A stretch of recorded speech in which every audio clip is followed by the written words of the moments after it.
자, 박원순 시장 관련한 사건 오늘의 메인 타이틀인데 결국에는 그런 거예요. 박원순 시장님 관련해서 여러 가지 할 얘기가 되게 많은데 박원순 시장은 돌아가셨지. 근데 주위에서 꾸준히 성폭력을 제기해 왔는데 성폭력 피해자라고 주장하는 그 사람이 했던 주장들을 비서실 내에서 계속해서 못하게 막아왔다는 거잖아요. 그게 무혐의란 말이에요. 이 사건은 다시 재정립돼야 된다고 생각을 합니다.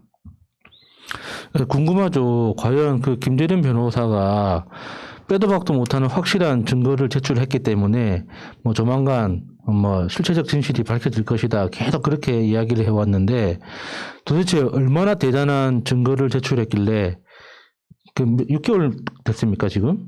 6개월 만입니까? 6개월 만에 무혐의 판결이 났는 그 판단이 내려졌는지 진짜 너무 궁금해요. 그 좀 이렇게 보여주면 안 됩니까? 어떤 증거였는지? 그러니까 지금 피소 사실 유출한 것도 고소인 측하고 여성계라는 그 팩트가 나왔고요. 실제로 성폭력이 있어서 여러 사람들한테 그 구조해 달라고 요청을 했는데 그걸 묵살했다는 것은 무혐의가 된 거란 말이에요. 이게 중요한 포인트 중에 하나예요. 그렇다는 것은 다른 말로 말하면 성폭력은 없었다에 가까워지는 건데 이 오성규 전 서울시장 비서실장께서 쓴 글을 그냥 낱낱이 한번 읽어볼게요. 우리보다 훨씬 상황을 잘 아실 분일 테니까 이분의 글을 지금 두 분이 좀 돌아가면서 한번 읽어주실래요? 고 박원순 시장에 대한 고소사건 등 경찰 조사 결과 발표에 대한 입장. 오성규 전 서울시장 비서실장의 글입니다. 1. 경찰 조사에 의해 고소인 측의 주장이 거짓이거나 억지 고소, 고발이었다는 점이 확인되었다. 경찰은 고 박원순 시장 관련 사건을 6개월가량 조사하였고 오늘 그에 따른 결과를 발표하였다. 경찰은 서울시 전 현직 직원들이 성추행 사실을 알고도 묵인했다는 고소인 측 진술에 따라 참고인 26명과 피고발인 5명을 조사했다. 고소인과 피고발인 또는 참고인들의 대질 조사까지 진행했지만 혐의점을 밝혀낼 수 없었다는 것이 경찰 측 설명이다. 이에 따라 7월 9일부터 지금까지 태산이 떠나갈 듯 나라를 요동치게 했던 충격은 고소 고발인, 고소인 측 변호인, 그리고 일부 여성단체들의 억지 고소 고발과 거짓 주장이 진원이라는 것이 경찰 조사에 의해 확인되었다. 앞으로 국가인권위원회의 조사 결과 발표에서도 이런 진실이 재확인될 것이라 믿으며 검찰 수사에서도 진실이 더욱 공고해지기를 기대한다. 2. 방조를 기정사실화해서 공개적으로 허위사실을 주장한 세력의 엄중한 책임을 묻는다.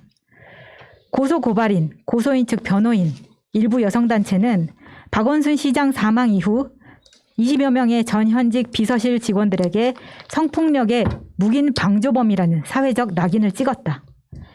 그 가혹한 낙인 아래서 전현직 비서실 직원들은 피고발인 혹은 참고인으로 경찰 수사와 국가인권위원회의 조사를 받으며 피눈물 나는 고통을 겪었다.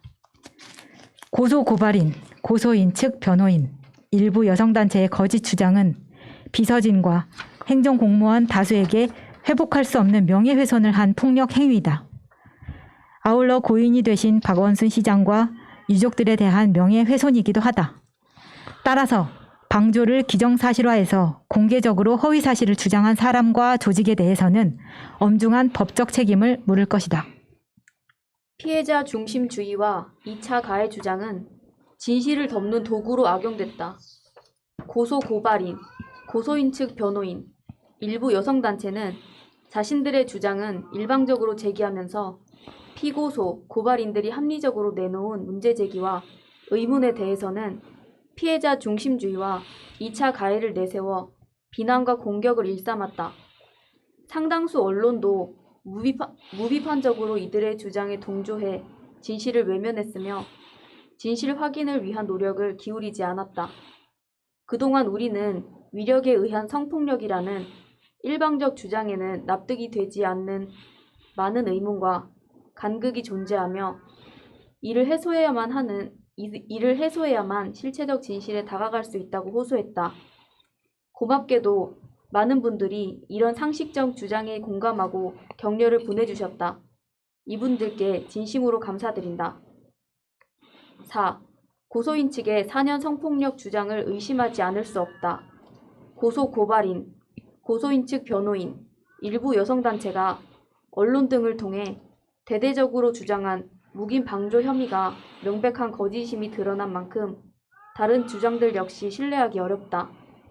그들은 박원순 시장 사망 이후 일관되게 4년에 걸쳐 성폭력이 있었으며 이를 피하기 위해 8차례 인사 시기에 걸쳐 전보 요청을 했으나 묵살당했다며 성폭력과 묵인, 방조를 한 몸뚱이로 주장했다. 하지만 묵인 방조가 거짓으로 드러난 만큼 4년에 걸친 성폭력이라는 주장 또한 그 진실성을 의심하지 않을 수 없다. 5. 고소인 측에서 작성한 진술서 유포 행위를 철저히 조사하라. 경찰 수사 결과를 보면 고소인 측에서 작성한 진술서, 소위 찌라시 유포 행위에 대한 조사가 미흡했음이 드러난다. 고인의 사망 당일 새벽부터 온라인을 통해 급속도로 전파된 찌라시는 이 사건을 객관적이고 합리적으로 판단할 수 없게 했고 일방적이고 무리한 주장이 난무하도록 만들었다. 만약 고소인에게 2차 피해가 발생했다면 그 진술서가 유포되면서 유발된 피해라 할 것이다. 그러나 이 진술서는 고소인 측에서 작성되었고 그 유포자와 유포 경위에 대한 조사는 미흡하기 짝이 없다. 6. 향후 청문회, 공직선거 등을 빌미로 제기되는 근거 없는 주장은 엄중 대응할 것이다. 최근 공직 후보자들이 이 사안에 대해 권력형 성범죄라고 규정한 것에는 심각한 유감을 표하는 바이다. 두 공직 후보자가 경찰 조사 결과를 덮을 만한 증거를 가지고 한 발언이었다면 이를 입증할 근거를 제시하기 바란다. 향후 공직자 청문회, 공직선거 과정 등에서 근거 없이 일방적인 주장을 동조하는 것은 인격 탄압과 명예훼손 행위를 하는 것임을 분명히 한다. 7. 거짓과 일방 주장을 넘어 고인이 꿈꾼 미래로 나아가자. 더 이상 주관적 판단에 의한 허위 주장이나 고인의 명예를 훼손하는 행위가 있어서는 안 된다. 이제는 정리와 치유 그리고 미래로 나아갈 시간이다. 우리는 상처를 극복하고 고인이 꿈꾸었던 사회적 약자가 온전히 존중받는 세상, 건강한 공동체를 기반으로 더 혁신적인 세상을 만들기 위해 앞으로 나아갈 것입니다. 이 사건은 어떻게 보면 가장 정확하냐면 성폭력이 있었대. 그것도 4년 동안이나 지속적으로 있었대. 그래서 증거를 제시하라고 했어. 증거가 없어. 텔레그램 비밀 대화방 초대는 증거가 아니죠. 그러니까 그러면 정황이라도 있어야 될 거 아니야. 내가 피해받았다고 생각하는 그 여성이 꾸준히 비서실 사람들한테 나 성폭력 당하고 있어라고 주장을 했는데 비서실 사람들이 묵인 방조했다는 거잖아요. 거기에 대해서 무혐의가 나온 겁니다. 그럼 뭐야? 박원순 시장이 그 비서를 성추행했다는 증거는 단 한 가지도 없는 거예요. 정황 증거조차 없는 거야. 그런데 이걸로 끝날 문제가 아니지. 그 비서가 후임 비서한테 했다는 인수인계서, 시장님 해외 선방할 때 따라가고 싶다는 카톡, 그리고 시장님한테 보냈던 편지 몇 통, 그 모든 내용들이 박원순 시장한테 성추행 등을 당한 사람이 할 수 있는 언어가 아니야. 너무 과하다 싶을 정도로 예. 뭔가 이 사람이 이상하다. 그러니까 성폭력을 4년씩이나 당했다는 사람이 쓰는 글은 지난주에 그걸 비판을 했더니 여성단체 등이 또는 언론사 등이 썼던 글을 보니까 어처구니가 뭐 피해자다움 이야기 하면서 막 이상한 글을 썼어요. 근데 뭐냐면은 사람은 내가 이 사람한테 지속적으로 못 견딜 만큼의 성폭력을 당하고 있다고 하면 일반적으로 모든 게 소극적일 수밖에 없어요. 내가 비서지만 어쩔 수 없이 거기에 대해서 뭐 할 수밖에 없었다가 아니라 행위가 일어나도 소극적으로 한다고요. 인사의 불이익을 받지 않기 위해. 네. 근데 박원순 시장의 성폭력을 당했다고 주장하는 사람은 너무 적극적이야. 표현 등이. 아니 왜 어떻게 박원순 시장의 해외 순방을 데리고 가달라고 부탁을 합니까? 그러니까 우리들 입장에서는 박원순 시장은 돌아가셨던 그 부분이 성추행을 인정하고 돌아가신 게 아니라는 건 명백해요. 이 부분에 갖고 말을 못하게 하는 사회적 분화. 내가 오죽했으면 그런 얘기 했잖아요. 우리 진실을 알고 싶은 것이고 실제로 전혀 그런 걸 하지 않으신 분이 억울한 누명을 쓰고 돌아가셨다고 하면 이것을 밝혀내는 것이 우리의 몫이다. 근데 이번에 그 국민의 지임 등은 그 짓거리라는 거죠. 장관 후보자들 청문회를 하는데 이 어떤 사건이라고 생각하세요? 그럼 또 비겁한 정치인들이 청문회 무사히 통과하려고 권력에 의한 성폭력이라고 생각합니다라고 넘어가 버려요. 이 부분을 지금 6번에서 오성규 전 비서실장이 지적을 하고 있는 겁니다. 그러니까 김재련 변호사를 비롯한 여성단체들, 그러니까 이 오성규 비서실장이 이야기했던 일부 여성단체들한테 정말 궁금한 게, 그러니까 피해를 주장하는 여성이 그렇게 간절하게 피해를 주장하고 있다 알았어요. 그러면 그 피해 내용에 대해서 들은 사람들은 상식적인 수준에서 의문을 가지면 안 되는 거예요. 그 사람이 주장하는 내용이 아무리 생각해도 상식에 비추어서 봤을 때 앞뒤가 안 맞는 게 너무 많아. 그러면은 이거는 왜 이랬습니까 하고 물어보지도 못하는 겁니까? 그 모든 질문과 의문들을 다 2차 가해라고 규정해버리면 그러면은 앞으로 대한민국의 법원은 왜 있고 판사는 왜 있어요?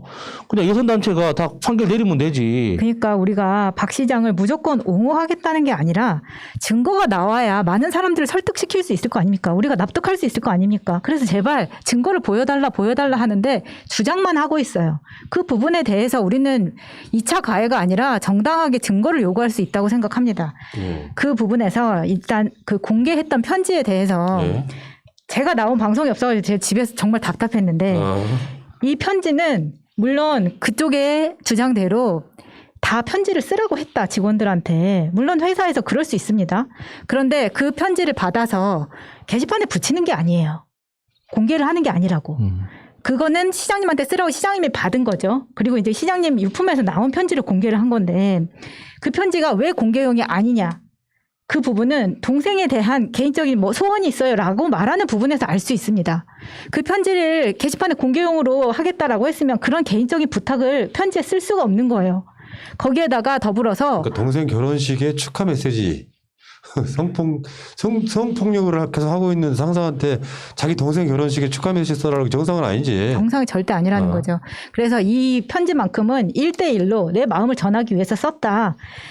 그 부분이 맞는 것 같고 또 이제 사실은 우리가 이런 이야기도 했었어요. 비서실에서 왜 좀 일찍 이런 주장을 하지 못했나. 근데 또 생각을 해보면 비서실 입장에서도 혹시 우리가 모르는 뭔가 있지 않았을까라는 조심스러움이 있었을 거예요. 특히나 이 피해자라고 주장하는 고소인이 피해 사실을 알렸다. 서울시 직원에게. 그랬으면 사실 이 정도 됐으면 그 서울시 직원하고 나눈 이야기라던가 카톡이라던가 이런 것들을 부분적으로라도 캡처돼서 나와야 되는데 그런 부분이 전혀 없었어요. 비서실에서는 신중할 수 있는 일인데 5개월이 지났습니다. 그동안 많이 맞았고 많이 기다렸고 그만큼 신중했으면 이제는 이 상중인 기간에 이야기해볼 수 있는 거잖아요. 근데 본인이 나는 이야기를 털어놨다라고 어떤 서울시 직원에게 했다는 그 이야기조차도 혐의로 나온 게 없어. 경찰 조사에서 대면으로 조사를 했는데도 나온 기계 없다는 거예요. 그렇다면 이제는 판이 바뀌어야 되는 거 아닌가. 맞습니다. 2차 가해가 아니라 이 사람은 피해자가 아니라 이제는 저는 가해자라고 생각한다고 여러 번 말씀드렸잖아요. 이걸 그냥 넘어갈 수가 있습니까? 이걸 그냥 넘어갈 수 없는 이유는 이 시점 이후로 나오는 진짜 미투 피해자에 대한 심각한 피해 때문인 거예요. 이 부분에 있어서 여성단체는 진짜 뼈저리게 느끼고 반성하고 이야기해야 됩니다. 얼마 전에 그 편지가 공개되고 나서 그게 진심을 담은 편지가 아니라 그루밍의 결과라고 또 얘기가 나오더라고요. 저는 정말 너무 그걸 보고 그렇게 치면 모든 게 그루밍의 결과고 그 사람이 그렇게 생각하는 것조차 그루밍의 결과인 거잖아요. 어떻게 보면 그렇게 얘기하는 언론도 그렇고. 근데 이게 그냥 딱 결과를 무조건 닫아놓고 한쪽으로 출구 없이 몰고 가는 거예요. 이게는 범인일 수밖에 없다고 찍어놓고 하는데 저는 정말 아무리 인간이 되게 합리적인 존재가 아니고 생산적인 활동보다는 자기가 저질러 행동해온 것에 대한 정당화를 시키는 데 더 많은 에너지를 쏟고 살아가는 게 사람이라고 하지만 근데 지금 여성단체도 지금 하는 행동이 얼마 전에 그 김웅 씨에 대해 발언이나 아니면 대구에서 나왔던 그 시의원에 대한 그런 진짜 그것이야말로 진짜 제대로 된 성범죄인데 그런 거에 대해서는 다 묵인 방조하고 여기에 대해서만 이런 얘기를 하는 게 분명하게 자기들이 정치적으로 이용당하고 있다는 걸 좀 알아야 됩니다. 그 역사라는 게요. 우리가 옛날 역사적 사건들을 많이 다루잖아요. 대표적인 게 칼기 폭파 사건 같은 거죠. 프레임은 그런 거예요. 오래돼버리면 그게 기정사실화 돼버립니다. 말하자면 칼 858기는 북한이 폭파시켰고 천안함도 마찬가지. 근데 그나마 세월호 사건은 민중의 힘으로 이겨내고 있는 역사 중에 하나예요. 단순하게 교통사고라고 했던 거를 이게 뭔가 진상조사가 필요한 사건이다 하는 것처럼 박원순 시장 사건이 일어난 지가 이제 5개월 좀 넘은 건데 6개월 돼가고 있는데 누구나 다 박원순 시장이 그 비서를 성추행도 아니야 사실은. 뭐 성폭력의 개념이 어디까지일지 모르겠지만 무슨 막 심각한 무슨 신체적 접촉을 했다 이런 것도 아니야. 심지어 고소장 초안도 그래. 그냥 사람을 좀 이상하게 찌질하게 만들어 놓고 이걸 고소한다고 한 거에 지나지 않아요. 근데 5개월쯤 지나니까 모든 정치인들과 언론들은 이 사건을 박원순 시장이 성추행한 사건을 몰고 가려고 해. 이게 대국민 사기라는 거예요. 프레임이 한번 만들어지니까 거기에 발리하지를 못하고 야 권력에 의한 이기에 의한 성폭력 맞네 다 받아들이기 시작하면은 지금의 역사의 패러다임은 바뀌어야 될 것 같습니다. 무슨 말이냐. 잘못됐다고 느끼는 부분을 항의를 할 수 있어야지. 박원순 시장이 그렇게 돌아가셨는데 그 돌아가신 부분이 도대체 무엇 때문인지 저쪽에 주장만 있었던 거잖아. 근데 증거가 없어. 왜 그런데 증거가 없는데도 불구하고 정치인들이나 언론사들은 증거 이야기는 하지 않습니까? 지금 이렇게까지 나왔다고 아까 제가 그 큰 틀을 소개를 시켜드렸잖아요. 나는 성폭력을 당했다라고 주장을 한 사람이 있어. 돌아가셨어. 근데 이 사람이 글쎄 비서실에서는 그런 얘기 한 번도 들어본 적이 없는 것 같은데 그래서 이 사람들이 고소고발 당해가지고 묵인 방조 혐의로 수사를 했어. 묵인 방조한 적이 없어. 그럼 이 사람 머릿속에는 성추행 당했다는 증거도 없고 정황 증거도 없는 거야. 박원순 시장이 돌아가시면서 그 당일날 비서실에서 했다는 말이 이런 말이었죠. 이 파고는 넘기 힘들 것 같다. 이 파고는 넘기 힘들 것 같다. 거기서 나오는 그 여러 가지 뉘앙스가 있거든요. 내 느낌에서는. 되게 황당해하는 느낌이에요. 시장님 자체가 그런 의혹에 휩싸여 본 적이 없는 사람이기 때문에 더군다나 생각지도 못했던 사람이 자기가 성폭행 당했던 4월 달의 사건을 김재련 변호사를 만나고 나서 돌려냈다 그랬잖아. 그 이후에 시장님이 받았던 충격은 어마어마하게 큰 것 같은데 이 상황에서 여러 가지 보도가 나오고 있죠. 핸드폰 포렌식에 나오는 이야기 중에 마지막으로 검색해 본 게 뭐 독극물 뭐 이런 거 있잖아요. 보도에 나왔습니다. 그러면 이 억울함을 누가 아까 마차님 한 얘기가 맞아요. 그게 사실이라고 하면 우리도 비판할 수 있어요. 자기 위치를 갖고 젊은 여성 비서를 4년 동안 성추행을 해왔다면 수긍할 수 있다고 난 비판할 것 같아요. 네. 그런데 증거가 한 가지도 없는데 어떻게 비판하라는 말이야. 그러니까 지금 박원순 시장에 대한 억울함에 대해서 우리가 정말 감정적으로 너무 화가 나고 격앙될 수가 있는데 정말 냉정하게 생각해 보면 민주당 의원들이 내부적으로 그러니까 공식적으로 논평을 하거나 어떤 입장 표명을 하기는 곤란할 겁니다. 굉장히 예민한 문제이기 때문에. 그런데 내부적으로 정말 이걸 심각하게 봐야 되는 게 선거에서 있죠. 이 그 여론조사가 금지되는 기간이 있지 않습니까? 우리나라에는. 여론조사 금지되는 기간 동안 여성 한 명이 나와서 미투 폭로 딱 해버리면 그냥 끝입니다. 뭘로 방어할 겁니까? 저는 김재련 변호사가 일종의 시험을 통해서 검증을 했다고 생각하는데, 이런 방식으로 폭로를 하고 밀어붙여서 여론을 단기간 내에 한 방향으로 몰고 가는 이런 분위기를 만들어내는 효과적인 어떤 전술을 하나 개발해냈다고 보거든요. 그러니까 이게 김재련 변호사가 의도했는지 안 했는지는 알 수가 없지만 결과적으로는 그렇게 돼버렸어요. 예. 그럼 이제부터 선거가 다가올 때 누구 하나 미투 폭로 해버리면은 그 지목된 당사자는 정치적으로 끝나는 거예요. 그냥 실체적 진실이고 수사고 다 필요 없어요. 그러니까 그런 면에서 특히나 의원님들이 이거를 1차 가해에 대해서 뭐 어느 정도 있었을 거라고 생각하지 말고 좀 기사라든가 이런 거를 꼼꼼하게 읽어보고 대응을 해야지, 자기도 똑같이 당할 수 있는 걸 가지고 어느 정도 묵인한다? 저는 이 부분에서 정말 화가 나고, 더욱이 추모를 할 수 있는 기간을 주질 않았어요. 저는 그 부분이 굉장히 악질적이라고 생각합니다. 그래서 결국은 이 사단이 났어요. 증거 하나가 지금까지도 나오지 않고 있어요. 이것에 대한 책임을 명백하게 묻고 더 큰 목소리를 내야지 이 판을 바꾸지. 계속 질질 끌고 넘어가고, 지금 비서실에서 다 나온 사람들이 무슨 힘이 있겠습니까? 그런 사람들을 도와줘야지. 이 비서실을 나온 이후에 이 피해자라고 주장하는 사람이 비서실 모임에도 나갔다는 거 아닙니까? 정말 싫고 정말 내가 거기서 피해를 받았었다면 이런 비서실 모임에 퇴사하고, 그러니까 정근은 이후에도 나간다는 거는 있을 수가 없는 일이고, 아까 우리 보라님이 이야기했지만 그루밍이라는 게 30대 직장인한테 그루밍이라는 건 웃기는 이야기거든요. 그게 다른 무슨 뭐라고 해야 되냐, 그 구멍가게에서 일을 하는 것도 아니고 서울시에서 일하는 30대 비서가 그루밍을 당할 수 있다고 생각하면 거기 무슨 합숙합니까? 무슨 가둬놓고 뭐 해요? 그런 게 아닌 이상 출퇴근 정상적으로 하고 정상적인 생활을 하는 30대 직장인이 그루밍을 당할 수도 없고, 만약에 그 편지를 강압적인 분위기에 썼다고 한다면 증거를 내놓으라고, 강압적으로 쓰라고 했다는 증거를 내놔야 되는데 그 증거도 못 내놓잖아요. 그리고 나는 그 정치인들보다 더 열받는 게 언론인들이에요. 이 오성규 전 비서실장이 이 SNS 쓰니까 제목이 이런 거예요. 전 비서실장 SNS 논란. 심판 보는 행위인데, 그럼 이 사건의 핵심이 뭔지 다시 한번 처음부터 뒤집어 봐야 될 거 아니야. 이 새끼들도 박원순 시장이 성추행한 걸로 이 고소인 측의 일방적 주장만을 그냥 받아서 기정사실화 시켜놓는 거예요.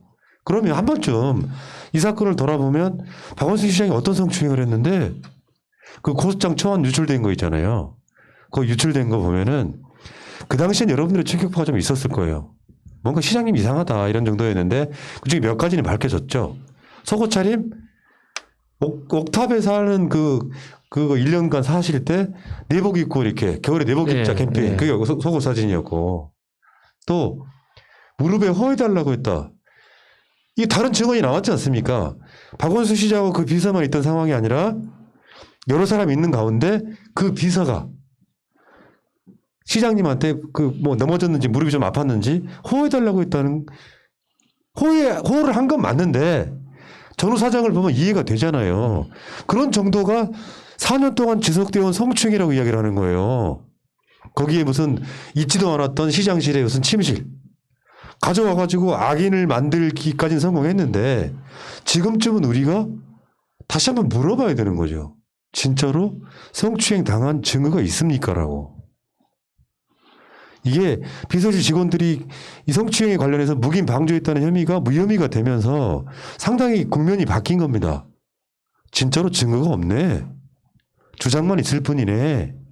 사실은 정황으로 보면 그 비서는 지금까지 박원순 시장을 굉장히 존경하고 따랐네까지가 현실인데, 결과는 뭡니까?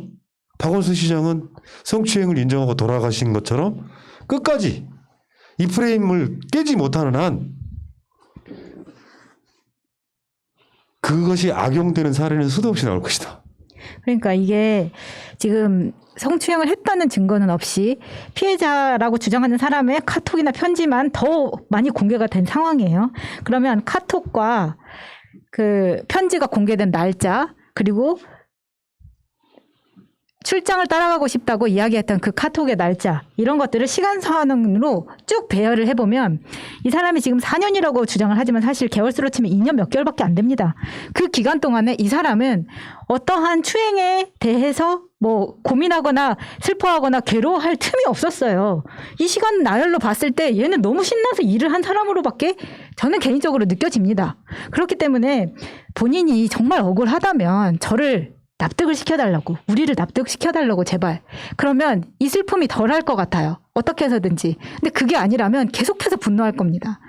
2차, 3차 가해가 아니라 2차, 3차 피해자가 더 나오지 않도록 끝까지 싸울 거라고요. 자, 억울한 건 없어야겠죠. 우리가 지지했던 박원순이니까 성추행 없었을 거라고 단언하고 하는 얘기가 아니에요. 시간 지나보면 그런 분들 있잖아요. 그런데 왜 죽었어? 지나가듯이 말하는 사람들이 있습니다. 설명해 드릴까요? 억울해서 죽고 싶을 때도 있고요. 제가 알고 있기에 박원순 시장님은 그 즈음에 우울증도 있었다 그래요. 가장 믿는 사람한테 얼토당토하게 고소를 당하는 상황이 온다면 여러분은 어떤 선택을 하실까요? 다시 한 번 말씀드립니다.